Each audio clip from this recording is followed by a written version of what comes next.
In trading, the best loser wins. Over the past 6 years, I've probably taken thousands of individual losses. And yesterday, I just lost $7,000 on a single position. And it wasn't even really my fault. And this is what nobody tells you. Trading success isn't just about winning, it's about who can lose better. One of the truest things ever said about trading is that the best loser wins. Not the best predictor, not the highest win rate, but someone who can handle and understand losing and being comfortable with it. In today's episode, we're going to be sharing everything we've learned about losing from our combined decade of experience. And we'll go over the truth about how losing affects you as a trader and how we've developed ways to get better at it, ultimately making us a better trader. Let's get straight into this episode. In this episode, I'm going to go over everything I know about losing as a systematic trader from over the past 6 years of experience. And believe me, I know a lot about losing. A lot of the time during the week, during the month, I can be losing, whether it be on individual trades through my algorithmic portfolio or on, side trades I take maybe discretionary. Also, Padma's got a ton of experience as well. It's both been a rough year, and then also we've just had over the whole, I think, decade we've been trading, there's been a lot of losses during that time, especially during the early periods. The first thing I wanted to talk about was, just because it's top of mind, is the recent trade I got stuck in that my brokerage had an issue. For whatever reason, it tagged me as PDT when it was like a $100,000 position, and I couldn't exit out of it, meaning I had to hold that position overnight. And during overnight, I lost a bit. I think in total, I lost about a 6 to 7 grand on the particular position itself. That is a loss where there's nothing else you can really do but accept it. Obviously, I'm looking into the whole thing of like, can you, pursue the brokerage and all that sort of stuff? But realistically, it probably won't be worth it with all the legal costs. So it's just one of those losses you have to take on the chin, and that can happen in a lot of different markets. I remember when I was originally trading small caps, I had lost on trades that got into halts, and I couldn't exit out at my stop loss level. There's nothing you can do about that. You simply have to take it on the chin and get out of the position. Because if you freeze or if you don't do what you're supposed to do during those sort of situations and get out, it can become a way worse sort of situation. I think those are probably some of the worst losses where it's not really, let's say in quotation marks, your fault. Obviously, you still took on the risk, but those are situations where there's nothing about it.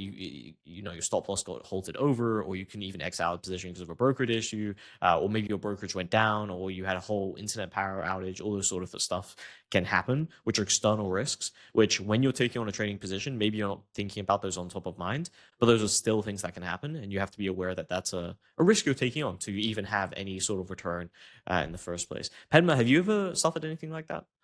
Yeah, I think you make a very good point there. There's all of these like operational risks that people don't consider often.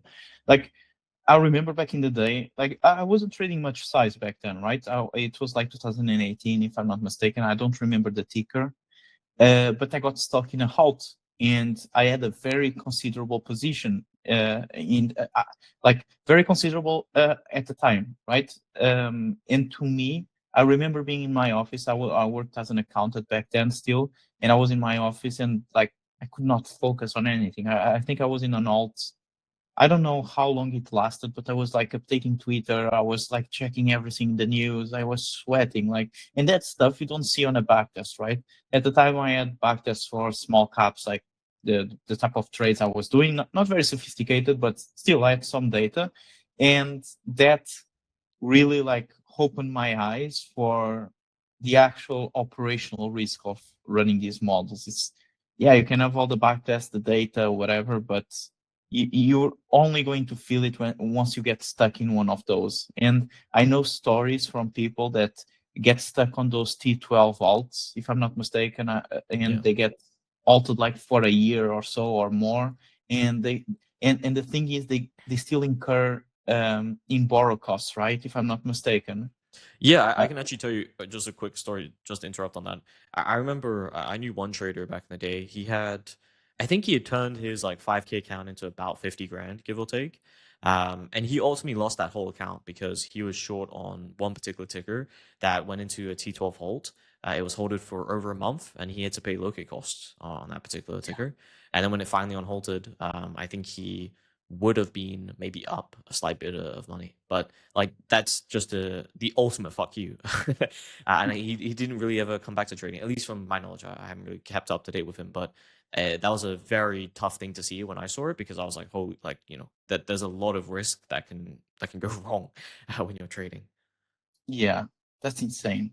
And those operational risks, they are like they are very hard to control because they are kind of out of your control in most cases. And yeah, it's your business. Your business is to deal with risk. We talked about a lot about it. You get paid to take risk. If you want to do outsized returns or excess returns of what you'd get like just by holding a benchmark like this S&P 500, or even less riskier to hold treasury bills or whatever, like you have to incur in risk. There's that dynamic you cannot escape. And I think that the next topic that we are going to go into is like how to not only deal with losses on specific trades, like we just talked about, but also deal with losses on a more prolonged, like drawdowns. Because we often hear, like, even a lot myself, I'm not going to say you, but I talk a lot about like make fun sometimes of trading psychology, and it's true. Most of it is to make fun of. Like most of trading psychology that is talked about, it's meaningless. It doesn't matter. People are focusing on the wrong stuff. But when you get to a certain level where you have size behind your trades, when you are executing systematically and stuff like that, and you go through like a period of 6 months drawdown or 1 year drawdown, that can happen. Like that takes a toll because you are here every day executing your stuff, your models, and you go an entire year without making any money or making very little money, anything to show for it. And that can take a toll in most people. And it's very hard, you as a trader, to zoom out of that and try to think in very large samples, like 5-year periods or 3-year periods or whatever, because the day is still the same. I cannot explain it better. Like the day is still 24 hours and you have to deal with that yourself. Like think about that, see your P&L on the screen and stuff like that. And as a systematic trader, you have to kind of like zoom out of that, like abstract yourself. And it's hard over time.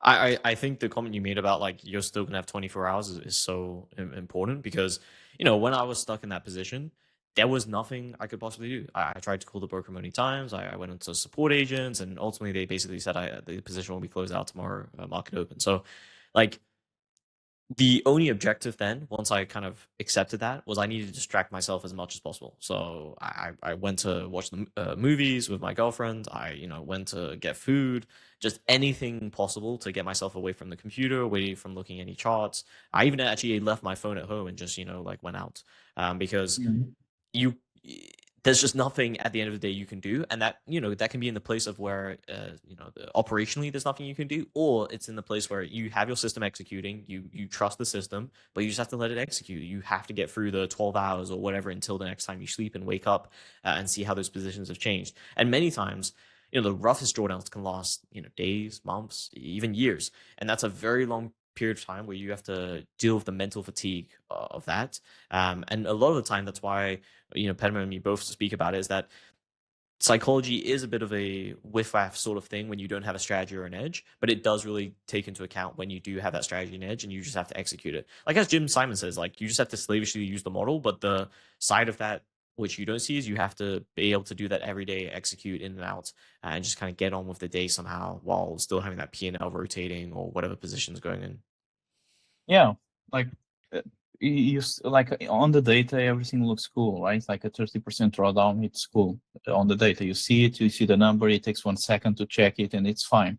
But when you're going months, like months on end, like to going through the drawdowns and working every day and still being in a drawdown, that takes a toll, and you have to be able to pass that, like to rationally try to abstract yourself from it and think, no, okay, I have here a positive expectancy behind what I do over the long haul, and there's no reason fundamentally that my models have changed, and I'm going to continue to execute over the long term.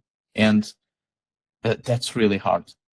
Yeah, I completely agree. Like one thing I was gonna say is that repetition on it makes it easier. So it's not gonna always feel the same. But the irony is, most of the time, if your strategy is working and you're scaling, you're not gonna have new repetition of those new sizes. And by the time you do, you'll be trading with a new size. So for example, like nowadays, handling a $1,000 loss here and there, I barely feel anything for the most part. But when I'm getting into the maybe 7 to 10K and above sort of losses, that's where it's still, I can kind of physically feel it. I can still feel that emotional kind of response. And I know over time that's going to kind of dwindle and I'm not going to feel that. But that is the part of it that you can at least be somewhat happy with, that over time it does get easier. But the irony is that as you move up higher of your account, unless you're not scaling at all, you're still going to feel those new losses. But there's like actually only one quote I think I would ever get tattooed on me, primarily, at least for me right now. I don't have any tattoos, but I might get the one of like, "It too shall pass," because I think it's a cringy one, but it's so true in trading. Like Yeah. your peak equities are gonna pass, your drawdowns are gonna pass, but at that period of time, it feels like that's the constant. It feels like that's the only thing that's gonna stay forever, and that's a very difficult feeling to kind of go with. So trying having that reasoning model behind it of like, this will last X amount of time, or based on like back test, it will last this X amount of time, is kind of the only way through it. Yeah, for sure. You have we cannot explain, like could not, if someone asks me how it is to deal with a drawdown, how can I deal, I cannot explain it to you. Like, you have to go through it, because even I struggle with it at times, right? We were talking about it even before we started the recording. Like, even with our experience, like all this time trading and going through the drawdowns and the ebb and flows of the market, like, there are still times that it gets tiring, there's still times that I like, yeah, should I just, I'm not going to lie, there's moments in my day that sometimes I say, damn, why should I continue doing this? Like, should I cut it off, or cut it all out, just cut my wins and just run off into the sunset or whatever?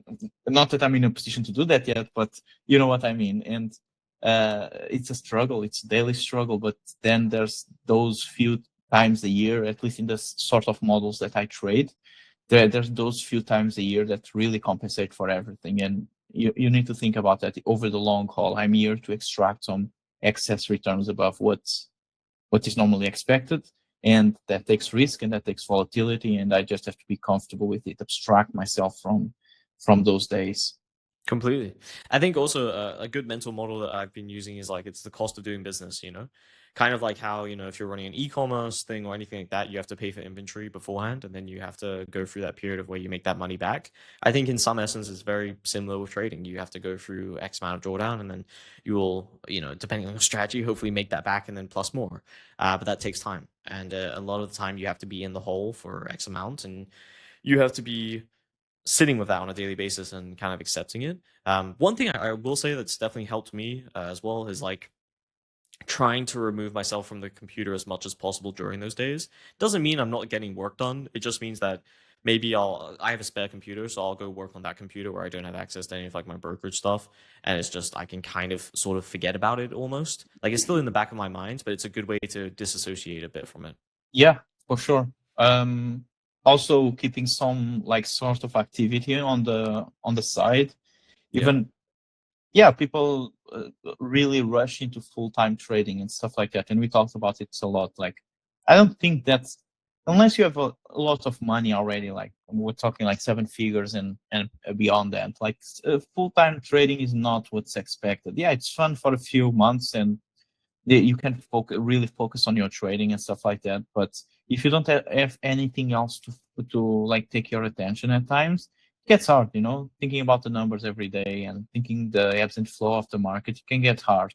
So I would say that personally, an activity like an activity over trading, it helps me control that a lot, because I can focus on that and see improvements in that business side or that job or whatever. And that gives you some motivation, that gives you some meaning in those hard times. And I think that's super important for you to not start making dumb decisions, because I have this tendency that when I'm winning a lot, like, I tend to get lazy and not want to do as much. And when I'm losing a lot, I tend to make dumb decisions. So it's it's really like I'm going to say something cringy, but it's really like almost a journey of self-exploration, of understanding how you react in different scenarios and how you deal with drawdown. And this year, even though I want to make that clear, I've posted my equity all year. Sorry, I've posted my equity all year round on Twitter and my socials and whatever. I've been beating BTC. I've been beating the benchmark that I track for altcoins and stuff like that. Like, it's still been a very rough year, because crypto markets have been very choppy if you are into it. So yeah. I'd kind of follow up on that. I'd also say Big thing for me has definitely been having to have like an outlet, whether telling you or telling any of like my sort of trading. Well, I don't have that many trading friends, but here and there, or like if you're in a group or anything like that. Main reason being, I know this is, I think, a thing from therapy or whatever, but for the most part, it's like just voicing out your concerns and not keeping them just to yourself. Because I know for me, like if I'm yesterday, Pedma instantly got my message where I was like, dude, like this is a messed up situation. There's nothing I can do. And like I wasn't expecting him to be able to help me in any way. Like, if he could hedge my position, that'd be great. But like apart from that, I was just kind of letting it out because if you try and bottle that up and just deal with it yourself, it can be a messy thing, especially with just making more dumb mistakes. Like there was nothing stopping me today from I finally was able to exit out that position, and then the irony is I exit out that position and it instantly went up 10%. There's nothing I could do about that. Like it just stings, it just hurts. But I could have responded terribly and gone slapped even more size on the same ticker or on another ticker or anything like that. But at the moment for me, I just kind of went back to work and let the automations run, stop any other, risks I had really on the table and just kind of take a step back and reset, because that's really the only way. Taking time away, I would say, is the best healer for so many of trading sort of issues, is just having a bit of time to step away from it. Because when you're in that volatility state, and especially when your mind's having to handle it, you can't see anything else, you can't reason anything else. It's very difficult to remain fully calm. That doesn't mean like, for, let's say when I'm having volatility, it doesn't mean I'm instantly like changing my strategies or anything like that, but I can feel the pressure too. Whereas when I don't have any risk on, or I'd say I've smallened down my portfolio, it allows me to think a lot clearer on it. Yeah, for sure. Remember I hold a few discretionary positions like buy and hold in crypto. And a few weeks ago, I like the market was really bad, and I was kind of not overexposed, but I have a lot of exposure to a few investments I've made. And I was like feeling it because market was very bad and there was some uncertainty around some positions I was holding, and it was night and I told you, look, I'm going to sell this, or I'm thinking in selling one and I'll sell the other. And you told me like, okay, let's get on call. And then you reasoned with me like, like I understood that I was making an emotional decision at that time, because these, again, I want to say these are discretionary positions that we were talking about, and you told me like we had a talk and I didn't sell, and the next few days it kind of bounced right away like 25% up, and the position is still in profit, and everything is back to normal. But it's funny because if you don't have anyone to talk and you are stuck in your head, you're going to maybe make bad decisions. Yeah, completely. I think one thing you have a note here that's really good is understanding that unrealized P&L is not yours. I think that is so true. Yeah. Like, I track my net worth, or give or take, like portfolio size, almost every day, give or take, and I try and always remove any unrealized P&L that I have open, just because if you have that on man, the fluctuations you can have on a daily position is just absolutely wild. Also, then you have the expectation that you have to have that money in your pocket. And a lot of times you probably won't end up having that money in your pocket. It just depends on the position. Yeah, I actually tracked the unrealized P&L with it, but we were talking also about it. Like it's so funny because even as I try to think as myself as somewhat like I have some experience. I think I'm a bit professional about what I do and stuff like that, so I don't get very carried away by P&L anymore. But there's days when you are up so much or down so much that you can see how your mood gets affected by it. Like when you are up a lot, like you go to the street or wherever, and you feel and think differently than when you are down a lot and you go into the street, you are almost like lost, like thinking about what you're going to do, even though it's not going to kill you, but it still feels very bad. And that happens when you grow a lot in numbers. Like if you're trading a $10,000 account, that might not happen. But when you're trading like a million or whatever, like that's, and you're down a house or two a day or on a single day, like that already stings. And yeah, you have to control it. It's, if you're going to be here like for the long haul, you have to learn to control those emotions, or those emotions it's just going to cause you stress you out all the time. You are going to carry that over to your body, to your relationships, whatever. and you cannot allow that. You need to be stoic about it. You need to understand for what it is. And yeah, that's something I am learning as well, even despite all of these years. Yeah, one thing I will say, because I know maybe someone's listening on this podcast and thinking, oh, well, like you can't be that experienced if you're like still having those emotions or still feeling like that. I know traders hundreds of millions, like Yeah. larger than me, and they, like they still feel the same things. They may have it Bro, on a lesser extent now because they've got so many repetitions. Maybe they'll also have better mechanisms for coping with them that they've realized for themselves. But by far, it's not like they've just become no emotion. Because even like in my case, right, like I have automation for futures.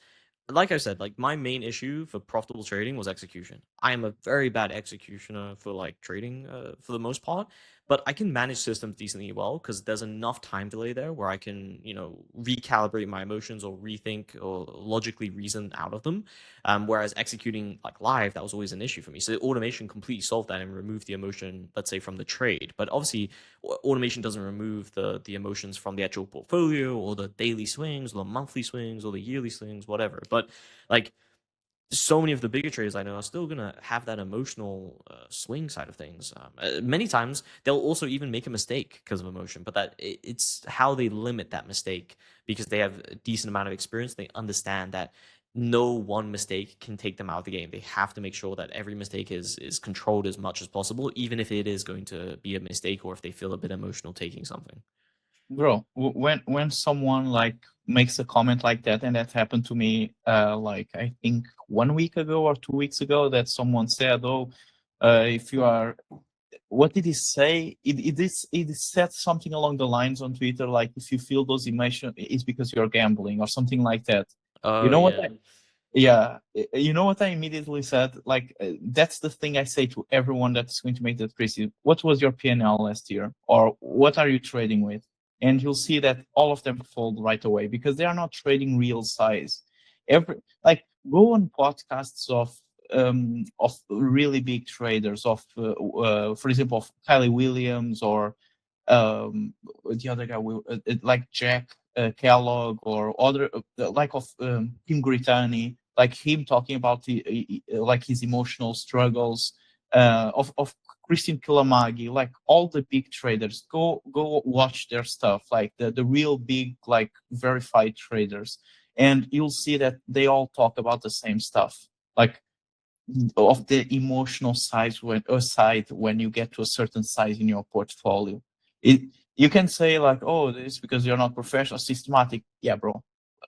Go trade size, and you'll see what we're talking about. That's what I'm going to say. Maybe you are a robot. Maybe you are a robot and you don't feel anything. I'm not like that, and sometimes it gets to me. But yeah, we are getting more experienced over time, and don't let affect us. My performance over the years is there to reflect that. I'm very proud of my performance, and yeah,